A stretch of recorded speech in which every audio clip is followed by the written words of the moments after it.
എന്റെ അളവിന് ലഭിച്ച പാൻറ്റായത്. ഇപ്പൊ ഇവന്റെ ലക്ഷണം കണ്ടില്ലേ? എന്നെപ്പോലെ 2 പേർക്ക് കയറാം ഇതിനകത്ത്. ചേട്ടൻ യാത്രയാണല്ലേ? അതെ, ഞാൻ നിന്നെ അകത്ത് തിരക്കി.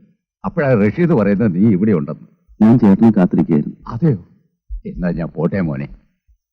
ചേട്ടന് ബുദ്ധിമുട്ടാവില്ലെങ്കിൽ എനിക്കൊരു സഹായം ചെയ്യും.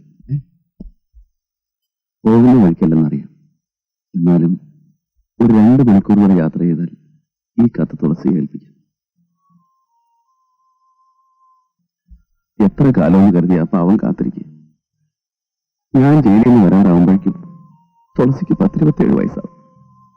അവളുടെ നല്ല പ്രായമെല്ലാം കഴിഞ്ഞു പോകും. സ്നേഹത്തിന്റെ പേരിൽ ആ പെൺകുട്ടിയുടെ യൗവനം നശിപ്പിക്കുന്നത് എനിക്കിഷ്ടമല്ല. അത് വലിയ ക്രൂരതയാണ്. അതുകൊണ്ട് അവൾക്കൊരു നല്ല ജീവിതം വേണ്ട ചേട്ടാ. അവളുടെ അച്ഛനാണെങ്കിൽ തീരെ കിടപ്പില്ല. നാളെ അദ്ദേഹത്തിന് എന്തെങ്കിലും സംഭവിച്ചു പോയാൽ ആ കുട്ടിയുടെ ഗതി എന്താവും? ഞാൻ പുറത്തു വരുന്നവരെ അവൾക്ക് ഒറ്റയ്ക്ക് കഴിയാൻ പറ്റും. എനിക്ക് ഇനിയും കാത്തിരിക്കാതെ വേറെ വിവാഹം കഴിക്കണമെന്ന് ഞാൻ ഈ കത്തിൽ എഴുതിയിട്ടുണ്ട്. പക്ഷെ ഞാൻ ഇതിനെപ്പറ്റി ഒരുപാട് ചിന്തിച്ചതിന് ശേഷമാണ് ഇങ്ങനെ ഒരു തീരുമാനമെടുത്തത്. എനിക്ക് എന്റെ തുളസിയെ ജീവനെ പോലെ സ്നേഹം. അതുകൊണ്ടാണ് ചേട്ടൻ എന്നെ സഹായിക്കണം. ഈ കത്ത് നമുക്ക് കൊടുക്കണം. കൊടുത്താൽ മാത്രം പോരാ. പാവം, അവൾ എട്ടും പൊട്ടും തിരിയാത്തൊരു നാടൻ പെണ്ണ്. അവളിതിന് പെട്ടെന്ന് സമ്മതിക്കില്ല. ചേട്ടൻ അവളെ പറഞ്ഞ് മനസ്സിലാക്കണം, സമ്മതിപ്പിക്കണം. സ്വന്തം മോളാണെന്ന് കരുതി. കാത്തിരുന്ന് വീട്ടിലേക്ക് പോകുമ്പോൾ 2 മണിക്കൂറിന് വലിയ വിലയാണെന്ന് എനിക്ക് അറിയാനിട്ടല്ല.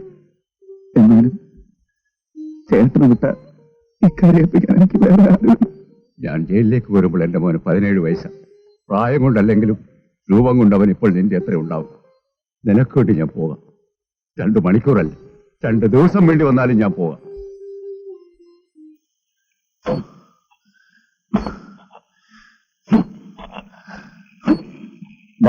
നിങ്ങൾക്കൊരു കത്ത്.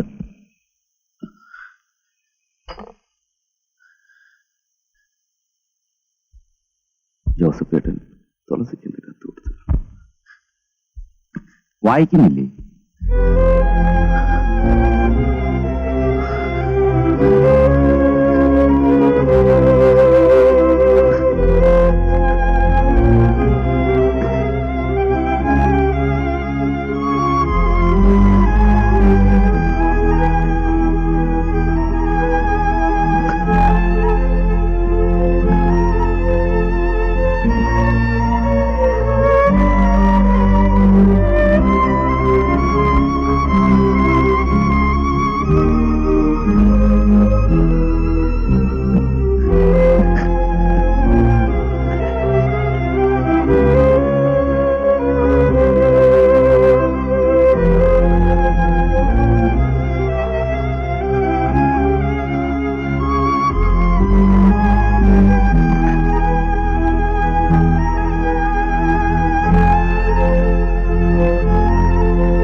വായിക്കാമായിരുന്നു. പക്ഷേ വായിച്ചിട്ട് വീണ്ടും ഭ്രാന്തനെ പോലെ എന്തെങ്കിലും ചെയ്തു പോകുമോ എന്ന പേടിയായിരുന്നു എനിക്ക്. തുളസിയെക്കുറിച്ച് ഓർക്കുമ്പോഴൊക്കെ എല്ലാം തകർത്തിട്ട് അവളുടെ അടുത്തേക്ക് ഓടിയെത്തണമെന്നൊരു ഫീലിംഗ്. ഇത്രയും സ്നേഹം മനസ്സിൽ വെച്ചുകൊണ്ട് നിങ്ങൾ എങ്ങനെ 10 കൊല്ലം അവിടെ കഴിഞ്ഞു? എനിക്ക് തന്നെ വിശ്വസിക്കാൻ കഴിയുന്നില്ല. എങ്ങനെയും വർഷങ്ങൾ കടന്നുപോയി. ആരും കാണാതെ ഒറ്റയ്ക്ക് കിടന്ന് ഞാൻ കരഞ്ഞ രാത്രികൾ, ഞാൻ അനുഭവിച്ച വേദനകൾ, ഓരോ ശ്വാസത്തിലും ഓർമ്മിക്കാനുണ്ടായിരുന്ന ഒന്ന് മാത്രം, തുളസി. എന്റെ തുളസി. എന്നിട്ട് എപ്പോഴാണ് വെളിയിൽ വന്നത്?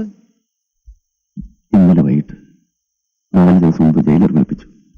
ഇന്നലെ എന്നെ വിടുമെന്ന് പറയാം. പെട്ടെന്ന് എനിക്ക് എന്തോ തോന്നി. അന്ന് ഞാൻ ഒരുപാട് കരഞ്ഞു. എനിക്ക് വേണ്ടി കാത്തിരിക്കേണ്ടത് ഞാൻ എഴുതിയത് വാസ്തവമാണെങ്കിലും പുറത്തു വിടുന്നു പറഞ്ഞപ്പോ എന്റെ മനസ്സിലൊരു അൽപ്പാശ. Again that urge that she should be mine. ഞാൻ തുളസിക്കൊരു കത്തെഴുതി.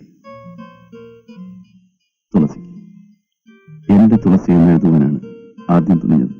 സ്വയം തിരുത്തി. ഇന്ന് ഇത്രയും വർഷങ്ങൾക്ക് ശേഷം അങ്ങനെ വിളിക്കുവാൻ എനിക്ക് അവകാശമുണ്ടോ അറിയില്ല. സ്വന്തം വഴി തിരഞ്ഞെടുക്കുവാൻ ഞാൻ വർഷങ്ങൾക്ക് മുമ്പേ തുളസിക്ക് അനുവാദം തന്നതാണ്. വർഷങ്ങൾക്ക് മുമ്പ് പൂർണ്ണ മനസ്സോടെ. 3 ദിവസങ്ങൾ കൂടെ കഴിഞ്ഞാൽ ഞാൻ എന്ന് ജയിലിൽ വിടും. എനിക്കതെങ്ങനെ പറയണമെന്നറിയില്ല. മനസ്സിന്റെ ഒരു കോണിൽ നിന്ന് ആരോ മന്ത്രിക്കുന്നു. തുളസി കുടുംബമായി, കുട്ടികളും ഭർത്താവും ഒക്കെയായി സന്തോഷത്തോടെ കഴിയുന്നു. ഈശ്വര, അതായിരിക്കട്ടെ ശരി. എങ്കിൽ ചിലപ്പോൾ ഈ കത്ത് തുളസിക്ക് കിട്ടിയെന്നേ വരില്ല. കിട്ടിയാൽ പോലും സാരമാക്കരുത്. കീറിക്കളഞ്ഞേക്കും. അതോടൊപ്പം എല്ലാം മറന്നേക്കും. എന്നും സന്തോഷമായി സൗഭാഗ്യത്തോടെ കഴിയും. മനസ്സിന്റെ മറ്റൊരു കോണിൽ നിന്ന് എന്റെ സ്വാർത്ഥത ചോദിക്കുന്നു. അങ്ങനെയല്ലെങ്കിലോ എന്ന് എനിക്കറിയില്ല. ഏതാണ് ശരിയെന്ന്. ഏതുമാവട്ടെ, ഇവിടെ നിന്ന് വിടുന്ന ദിവസം തുളസിയുടെ ഗ്രാമത്തിലൂടെ കടന്നു പോകുന്ന ഏതെങ്കിലും വണ്ടിയിൽ ഞാനുണ്ടാവും. എന്നും നമ്മൾ ഒരുമിച്ച് കൂടാറുള്ള തണൽ മരത്തിന് മുന്നിലൂടെ വണ്ടി കടന്നു പോകുമ്പോൾ ഞാൻ തുളസിയുടെ കൃഷ്ണശിലയ്ക്ക് നേരത്ത് നോക്കും. തുളസി ഇപ്പോഴും സ്വതന്ത്രയാണെങ്കിൽ, എനിക്ക് വേണ്ടി കാത്തിരിക്കുന്നുവെങ്കിൽ, അങ്ങനെ ആവണേ എന്നും ആവരുതേ എന്നും എന്റെ മനസ്സ് ഒരേ സമയം കേഴുന്നു. ആ മരച്ചുവട്ടിൽ കൃഷ്ണശിലയുടെ മുന്നിൽ ഒരു വിളക്ക് കൊടുത്തു വയ്ക്കും. ഞാൻ അവിടെ ഇറങ്ങാം. തുളസിയുടെ അടുത്ത് പോയി എത്തും. ഇല്ലെങ്കിൽ വണ്ടി അവിടെ എത്തുമ്പോൾ എന്റെ ആത്മാവിന്റെ ഓരോ അല കൊണ്ടും തുളസിക്ക് നല്ലത് മാത്രം വരാൻ പ്രാർത്ഥിച്ചിട്ട് ഞാൻ കടന്നു വെക്കും. സ്വന്തം മതിയട്ടെ. തുളസി കാണാനാണോ നിങ്ങളിപ്പോ പോയിക്കൊണ്ടിരിക്കുന്നത്? അവരിപ്പോഴും നിങ്ങൾക്ക് വേണ്ടി കാത്തിരിക്കുമെന്ന് വിചാരിക്കുന്നുണ്ടോ? അറിഞ്ഞോടാ. റോഡിന്റെ ഏത് ഭാഗത്താണ് ആ മരം? എനിക്കറിയാം, ആ സൈഡിൽ അതാ അവിടെ ഇരിക്കുന്നെന്ന് പറഞ്ഞത്.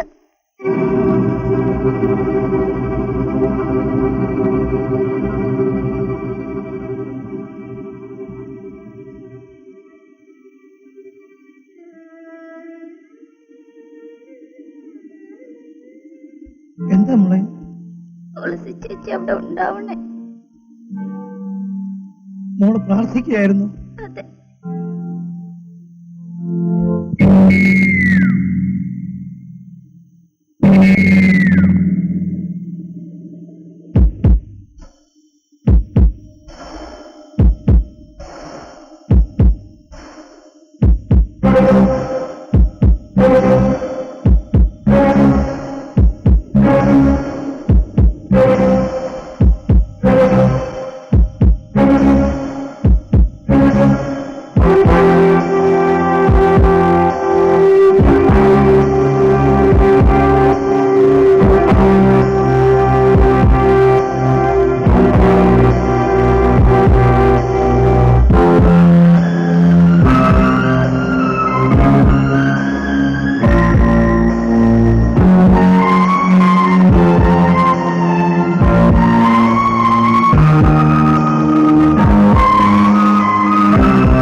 Thank you.